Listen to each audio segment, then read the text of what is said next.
మహాకవి కాళిదాసు అభిజ్ఞాన శాకుంతలం 10వ భాగం 3/7/26 ఆచార్య బేతవోలు రామబ్రహ్మం గారి అర్ధ తాత్పర్య వ్యాఖ్యానం. విశ్రాంతేన భవతా మమాన్యయాయాసే కర్మణి సహాయేన భవితవ్యం. విదూషకుడు కిం మోదక ఖాదని తేన హ్వయం సుగృహీతః క్షణః. రాజా యత్ర వక్ష్యామి కః కో అత్ర భూః ప్రవిశ్య. దవ్వారికః ఆజ్ఞాపయతు భర్తా. రాజా రైవతగా సేనాపతిస్తా సదా పరాయతాం. దవ్వారిక తథా నిష్క్రమ్య సేనాపతినా సహ పునః ప్రవిశ్య.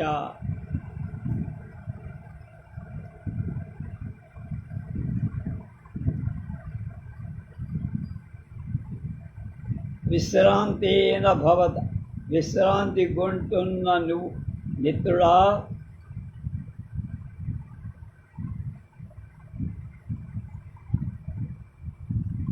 ఆగరా, నా మాట విను, సావధానంగా విను. ఇంకా నేను చెప్పిన మాట పూర్తిగా. అప్పుడు ఆజ్ఞాపించు అంట. విశ్రాంతేన భవత విశ్రాంతిగా ఉంటున్న నువ్వు మమ అపి నాకు కూడా అనాయాసే కర్మణి శ్రమలేని ఒక పనిలో సహాయేనా భవితవ్యం సాయం చెయ్యాలరా అన్నారు.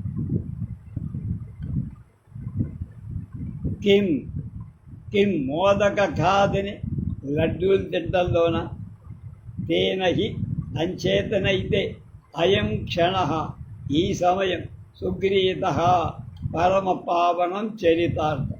నువ్వు లడ్డూలు పెట్టిస్తానంటే ఇక్కడే ఉంటానయ్యా అన్నారు. ఎత్ర ఏ పనిలోనూ వక్ష్యామి చెబుతానుండు. కత్ర భో ఎవరక్కడా అన్నారు. ప్రవిశ్య ద్వారపాలకుడు ప్రవేశించి నమస్కరి. భర్త ప్రభువా ఆజ్ఞాపించండి, ఏం చెయ్య. రైవత కూడా వాడి పేరు.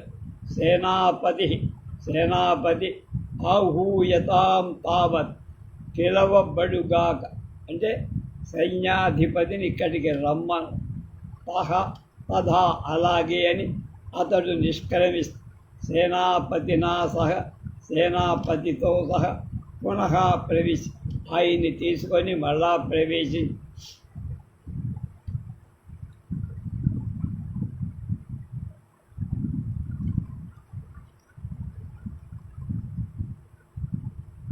ఏష ఆజ్ఞావచనోత్కంఠో భర్త తతో తత్తదృష్టిదేవ తిష్టతి ఉపసర్కార్యస్య.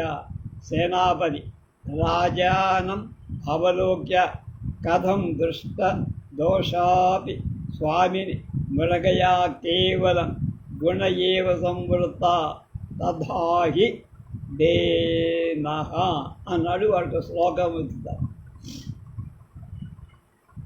ఏషా ఇదిగో ఆజ్ఞావచన ఉత్కంఠ ఆజ్ఞాపించటానికి సముత్సకుడై భర్త ప్రభు ఇతః ఏవ ఇటువైపని దత్తదృష్టి చూపు నిలిపిన వాడై తిష్టతి కూర్చున్నాడు.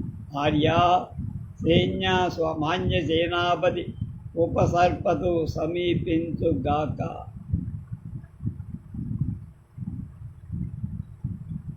రాజానం అవలోక్య మహారాజును చూసి కథం ఎలా దృష్టదోష అభి ఏవో కొన్ని దోషాలు కలది అయినా మృగయా ఈ వేటని స్వామిని మహారాజు విషయంలో కేవలం గుణ ఏవ సంవృత గుణమే అయింది, కానీ దానివల్ల దుష్ట ప్రభావం లేదు. తథాహి అవును కదా దేవ మహారాజు అంటూ ఒక శ్లోకం. అనవరత ధనుర్జాస్ఫాలన క్రూర పూర్వం రవికిరణ సహిష్ణు స్వేద దలేశై అభిన్నం అవచితమపి గాత్రం వ్యాయతత్వాచ లక్ష్యం గిరిచర ఇవ నాగః ప్రాణసారం బిభర్తి. నిరంతరంగా ధనుజ వింటి నారి ఆస్ఫాలన ఎక్కువ పెట్టడం క్రూర కఠినంగా మారి గట్టిబడి పూర్వం వక్షస్థలాధికమైన వైభాగం కలది రవికిరణ సూర్యకిరణాల వేడిమి సహిష్ణు తట్టుకుంటున్నది. స్వేదలేశై చెమట గుట్టులతోనైన అభిన్నం కలియనిది కాసింతైన చెమట లేనినది అపచితం అది కృషించిందే అయినా న్యాయవత్వాత్ వ్యాయామంతో సిద్ధించ దృఢత్వం వ్యాయంతో దీర్ఘదృఢ యోరిది వయ అలక్ష్యం కృషించినట్టు కనబడని ప్రాణసారం జీవశక్తి గలది శక్తి సంపన్నం అయిన గాత్రం శరీరాన్ గిరిచర పర్వతాలలో సంచరించే నాగః ఇవ ఏనుగులాగా విభక్తి వహిస్తున్నాడు. ప్రాణశక్తి సంపన్నమైన శరీరంతో కొండ ఏనుగులాగా ఉన్నాడు. నిరంతరం వింటి నారి ఎక్కువ పెడుతూ ఉండటం ఇతడి శరీరపు పూర్వభాగం రాటుదేరి కఠినతరమై ప్రియాడు వృక్షాల సమయంలో తిరగటం వల్ల ఇవి సామాన్యుల ధనుస్సంతా వాళ్ళ కోసమే. ఇది విశ్వం జా మౌర్వీచ వసుంధర ఇది ధరణి. అలాగే జగతా విశేష ఇతడి శరీరం ఎండ వేడిమిని తట్టుకోడు. కాసింత చెమటైనా రాజుగారికి పట్టడం. శరీరం కాస్త కృషించింది కానీ దృఢత్వం వల్ల అది తెలియల. అంతటి ప్రాణసార సంపన్నమై శరీరంతో ఈ మహారాజు అచ్చం ఒక కొండ ఏనుగులాగా ఉంది. ఉపేచ జయతు స్వామి నిగృహీతాత్వా సదప్రచార స్మరణమిదం కిమన్యత్రావర్తీయతే రాజ భద్రసేన మందోత్సాహ కుతోస్మి మృగయా వాపి నాదిన మాధ్యన్యేన. సేనాపతి జనాంతిక సఖీ స్థిర ప్రతిబంధో భవ అహం తావత్ స్వామిన చిత్త వృత్తిమనువర్తిష్వే ప్రకాశ ప్రలపత్వేష వైధేయ నను ప్రభురేవ నిదర్శనం. సమీపించి స్వామి మహారాజుకు జయం. ఇదం అరణ్యం ఈ అడవి నిగృహీత అందముందింపబడిన స్వాపద ప్రచార క్రూర మృగాల సంచారం కలది అయింది. అంటే క్రూర మృగాన్ని చంపారు. ఇక్కడి క్రూర మృగాలన్నీ సంహరించి అన్యత్ర మరో చోట మరో అడవి ఏం అవస్థీయతే అని వసింపబడుతుందా వెళ్ళావా అనేది. మరో అడవికి వెళ్ళామా అని కిమన్యదముస్తీయత కిమధ్యాస్యస్తనీస భవదేవ శ్రద్ధసేన మృగయా అపవాదిన వేతను వ్యతిరేకించే మాధవ్యేన ఈ మిత్రుడు మాధవ్యుడి చేత మంద ఉత్సాహ హృదయం చల్లార్చబడిన ఉత్సాహం కలవాణ్ణయ్యానయ్యా. నాకు వేట మీద తమకం తగ్గిపోయింది. వేట పట్ల నాకున్న ఉత్సాహం మీద నీళ్లు చల్లాడు అన్నారు.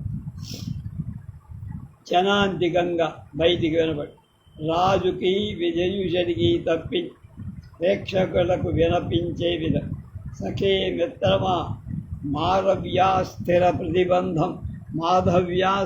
ప్రతిబంధ భవ.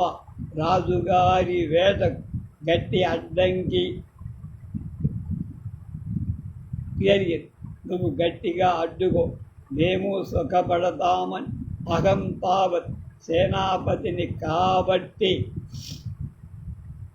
నేను మాత్రం స్వామిన మహారాజుగా చిత్తవృత్తి మనస్సును అనువర్తిస్తే రాజుగారి మనస్సు ఎలా చెబితే అలా చేస్తా, నాకు తప్పదు కదా అని బయటికి అందరికీ వినిపి ఏవహ ఈ రైదేయ ఈ మూర్ఖుడు మాధవుడు ప్రలపత్ అలాగే వేట పనికి మాలని వాగుగాగా.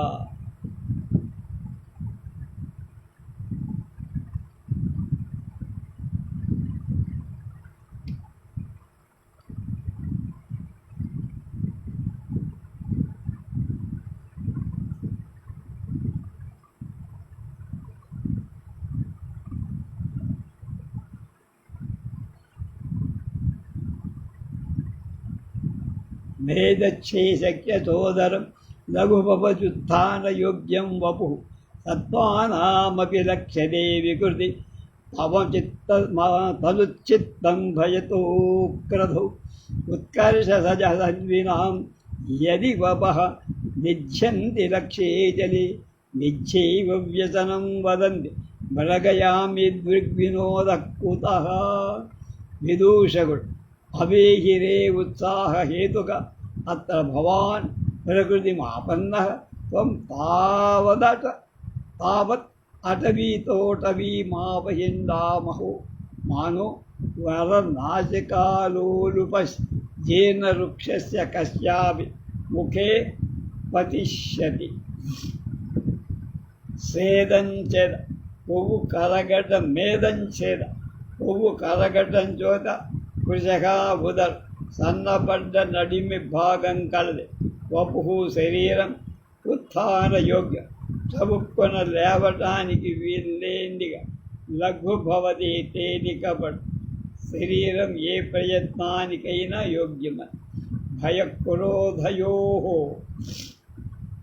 భయము క్రోధం కలగటం వల్ల నికృతితోన్ నికారం పొందినదై సత్వానాం చిత్తం జంతువుల అంతరంగం కూడా లక్ష్యతే ఎర్రగలుగుత ఎరుక పడుతో శరే కదలుత లక్ష్యే గురి మీద ఇనపహ అంటే తమ బాణాల సిద్ధ్యంతీయది సఫలీకృతాలైతే సహా అది ధన్వినాం విలుకాండ్ర ఉత్కంఠ విజయోత్సవం మృగయాం వేట నిర్వ్యసనం చెడు అలవాటు అని వదంతి చెబుతారు.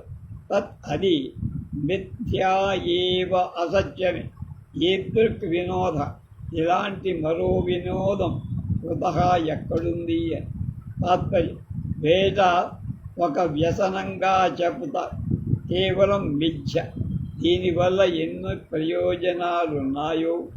కొవ్వు కరిగి బొజ్జ తరి శరీరం తేలికపడు చటుక్కున లేవటానికి ఎక్కడికైనా పోవటానికి విడవు. భయము క్రోధము ఆవేశించిన జంతువులలో వచ్చే శారీరకమైన మార్పులు ఏమి, వాటి ఆవిష్కార పద్ధతులేమి, ఇలాంటివన్నీ చూడచ్చు తెలుసు. ఇటు అటు పరుగులు తీసే జంతువులు లక్ష్యంగా విలుకాండ్రు బాణాలు ప్రయోగిస్తే అవి గురి తప్పకుండా వాటికి నాటుకున్న వాడు పొందే విజయ గర్వం ఉందే, దానంతా మరొక మహోత్కర్ష ఎన్ని ప్రయోజనాలున్న వేటను మించిన వినోదం ఇంకొకటి లేదు. భద్రసేన రాజు అంటున్నాడు, ఆశ్రమ సన్నికృష్టే స్థితాజ్ఞ ఇతస్తే వచో నాభినందామి అజ్యతవ గాహంతాం మహిషా నిపానసరిదం శృంగైర్ముహుస్తాదితం ఛాయాబద్ధకదంబకం మృగకులం రోమంధమభ్యంధృత విశ్రబ్ధం క్రియతాం వరాహ తతభి ముక్తాస్తాక్షత్రియా పల్వరే విశ్రామం లభతామిదం చ శిథిల జాబంధ మస్మద్ధను సేనాపతి యత్క్రభ విస్తతే రోచతే ఉత్సాహహేతు వేటకు ఎగదూసేవాడ అభిహిరే నువ్వు ఒకటి తెలుసుకోవయ్య. అత్ర భవాన్ మాన్యుడు మహారాజ్ ప్రకృతిం ఆపస్ తన స్వాభావిక స్థితికి వచ్చా, అంటే పూర్వస్థితి. త్వం తావత్ నువ్వు మాత్రం అటవీతః అటవీ ఇంకొక అడవి నుంచి ఇంకొక అడవి వెళ్ళాలని అహిందమాన తిరుగుతున్న వాడివై నరనాసికా లోలుపస్య మనిషి ముక్కు కోసం వెంపర్లాడే కస్య అభి ఏదో ఒక జీర్ణ వృక్షస్య ముసలి ఎలుగుబంట్ ముఖే నోటిలో ప్రతిష్యది పడతావులే. ఎక్కడో ఎప్పుడో ఏదో ఒక ఎలుగుబంట్ నీ ముక్కట్టుకు లాక్కుపో అనడం అన్నమాట. భద్రసేన ఆశ్రమని కృష్టి ఆశ్రమ కన్వాశ్రమానికి దగ్గరలో స్థితాస్మ మనం ఉన్నాం. ఆహు అంచేత తే నవః నీ మాటను నా అభినందాన్ని అభినందించలేదు, వేటని ఇంకా అంగీకరించదు. అద్య తావతిక ఇక్కడ నో వేట, నో హంటింగ్ అన్నది. గాహంతా మహిష అడవి దుండ దిపానవసరుల దిగుడు బాబుల చెంగట్ రాతి తొట్టెలలో నీటిని శృంగై కొమ్మల బహు తాడిద మాటి మాటికి ఆస్వాదితమయ్యేట్టుగా గాహంతా ఎగజిమ్ముగాక. కొమ్ములతో స్వేచ్ఛగా విరజిమ్ముకొని అవి మృగకులం లేడిపిండి ఛాయాబద్ధ కదమ్మ చెట్ల నీడలలో గుంపుగా విస్తరించి రోమంధం నెమరు వేతన్ అభ్యసించుగా హాయిగా నెమరు ఇయ్యనివాడు తీరిగ్గా నెమరువే అని వరాహతడివి అడవి పందుల గుంపులలో పల్వలి నీటి గుంటలలో ముస్తాక్షతి ముస్తి దుంపల వినాశం విశ్రబ్ధం నిరాఘాటంగా క్రియతాం చెయ్యని, అలాగే ముట్టెలతో ముస్తి దుంపల్ని తవ్విపోయే అని శిథిలం జ్ఞాబంధనం సడలిన అల్లెతాటి కట్టుగలది. ఇదం ఈ అస్మత్ మా ధను విల్లు కూడా విశ్రాంతి లభతాం పొందుగా మా ధనస్సును కాసేపు విశ్రాంతి తీసుకోనివ్వయ్య, తొందరపడకు అన్నాడు. తర్వాత ఏం జరుగుతుందో రేపు.